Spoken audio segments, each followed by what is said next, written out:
Racing just is started with a Black Shadow break. Quick, let us start. Papa Loves Mambo comes next. Moriones pace to pace as Sikuda. Doña Nicasia, while Arrows for Mary is the early trailer by about 8 lengths of the leader. And going along for the first turn, we have Black Shadow. Running by the rail is Papa Loves Mambo to take the lead. Then 4 lengths back in third comes Moriones.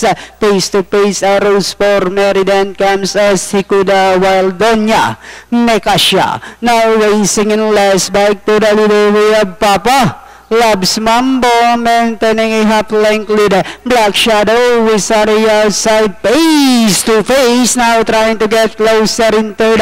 And in fourth, Moriones, Arrows for Maria Sikuda, while Doña Nicasia is still racing in less. And they are now entering the home stretch. Papa Loves Mambo face to face, now moving upon the outside as they swing for Ronda. Papa Loves Mambo face to face, now firing out for lead. Papa Loves Mambo face to face is on the outside. Papa Loves Mambo face to face, face to face. Papa Loves Mambo, Papa Loves Mambo face to face, and finally it's face to face. Papa Loves Mambo. Then comes Black Shadow, Arrows for Mary, Moriones. At ayun, nanaig si Face to Face, ridden by Lester F. De Jesus.